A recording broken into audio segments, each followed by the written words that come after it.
नमस्कार मित्रांनो, इन्व्हेस्टमेंट माहिती यूट्यूब चॅनलवर तुमच्या सगळ्यांचे स्वागत आहे. तर मित्रांनो, आजच्या व्हिडिओमध्ये आपण मल्टिपल शेअरच्या लेटेस्ट अपडेट आणि लेटेस्ट न्यूजबद्दल बोलणार आहोत. तर चला व्हिडिओ स्टार्ट करूया. तर सगळ्यात पहिले बोलूया एच जी इन्फ्रा इंजिनिअरिंग लिमिटेडबद्दल.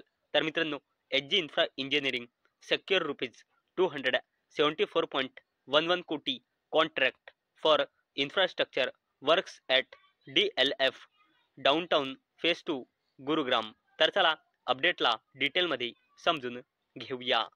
तर मित्रांनो, H G infra engineering limited या कंपनीला 274.11 कोटी रुपयांचा ऑर्डर मिळाला आहे आणि याच अपडेटमुळे H G infra engineering limited ही कंपनी फोकसमध्ये आलेली आहे. चला आता बोलूया knowledge marine and engineering works लिमिटेडबद्दल.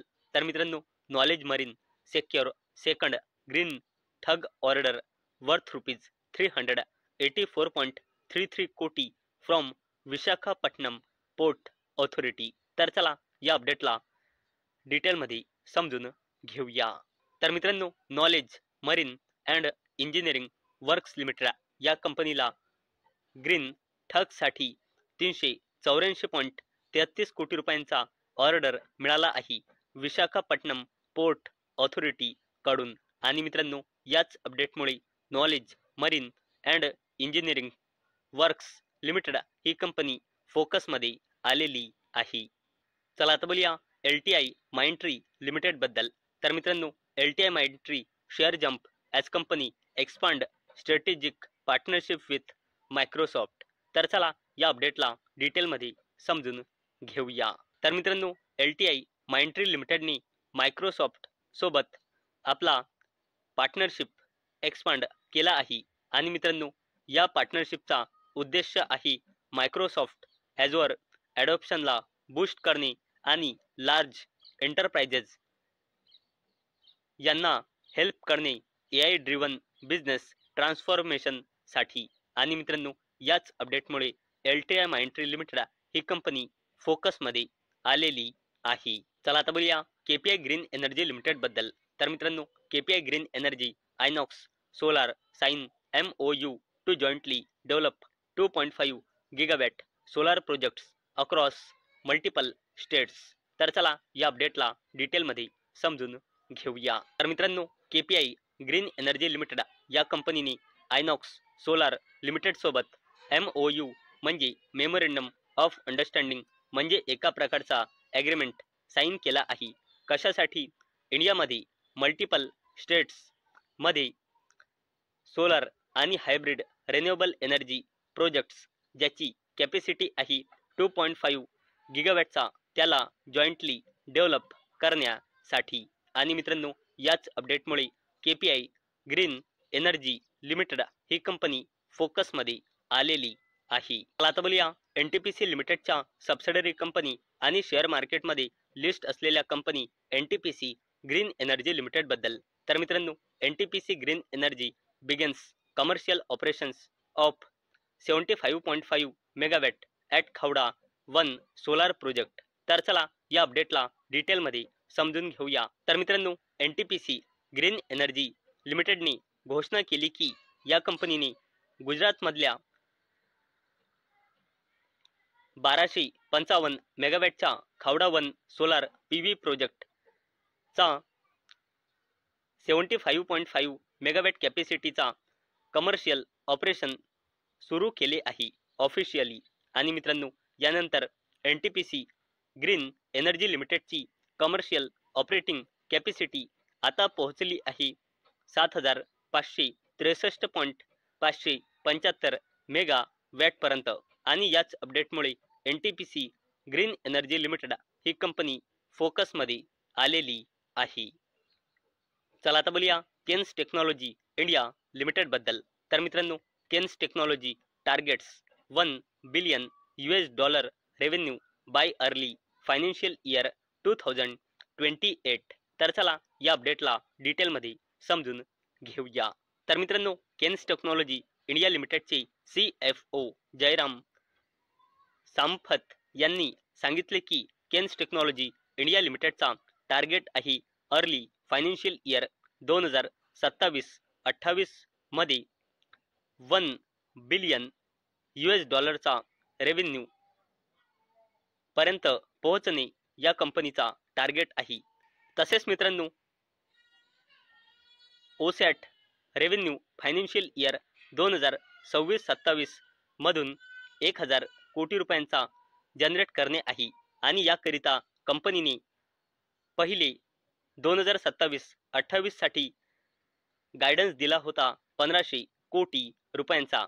आणि मित्रांनो, याच अपडेटमुळे केन्स टेक्नॉलॉजी इंडिया लिमिटेड ही कंपनी देखील फोकसमध्ये आलेली आहे. चला आता बोलूया अडानी ग्रुपच्या दिग्गज कंपनी अडानी एनर्जी सोल्युशन्स लिमिटेड बद्दल. तर मित्रांनो, Adani green backs LOI from PFC consulting for renewable power transmission project. तर चला या अपडेटला डिटेलमध्ये समजून घेऊया.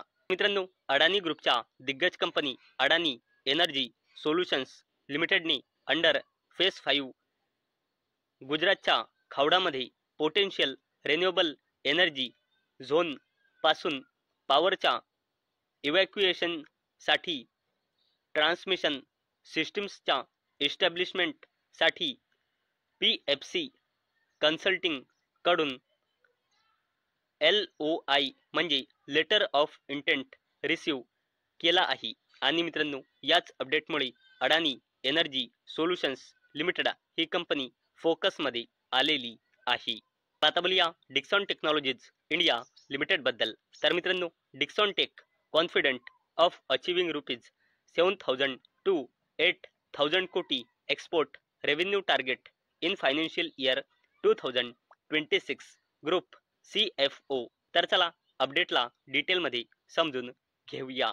तर मित्रांनो, सौरभ गुप्ता जे डायरेक्टर फायनान्स आणि ग्रुपचे CFO आहे यांनी म्हटले आहे की डिक्सॉन टेक्नॉलॉजीज इंडिया लिमिटेड ही कॉन्फिडंट आहे की कंपनी फायनान्शियल इयर 2026 मध्ये एक्सपोर्ट रेव्हेन्यू अचीव्ह करेल 7,000 ते 8,000 कोटी रुपयांचा.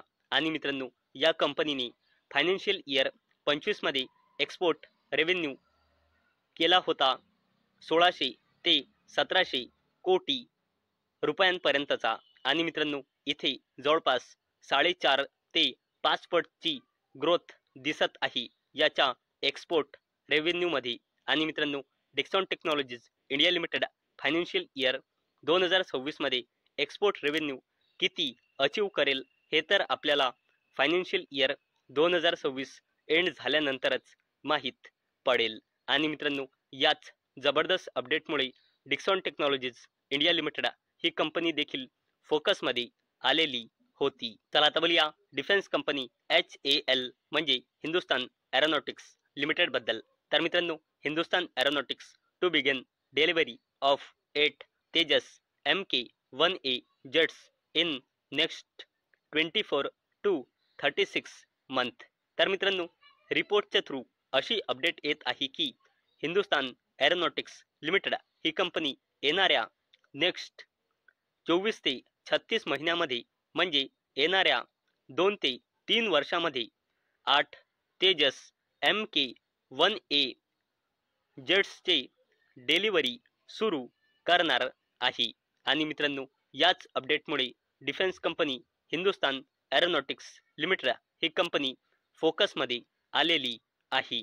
तर मित्रांनो, मला अपेक्षा आहे आजचा आपला व्हिडिओ तुम्हाला इन्फॉर्मेटिव्ह वाटला असेल. तर मित्रांनो, जर तुम्हाला हा व्हिडिओ इन्फॉर्मेटिव्ह वाटला असेल तर या व्हिडिओला लाईक करा आणि चॅनलला सबस्क्राईब करा. आणि मित्रांनो, हा व्हिडिओ फक्त आणि फक्त एज्युकेशन पर्पजसाठी बनवलेला आहे. माझ्याकडून काहीही रेकमेंडेशन नाही की तुम्ही या स्टॉक्सना बाय करा, सेल करा किंवा होल्ड करा. तर चला भेटूया नेक्स्ट व्हिडिओमध्ये. तोपर्यंत टाटा, बाय बाय.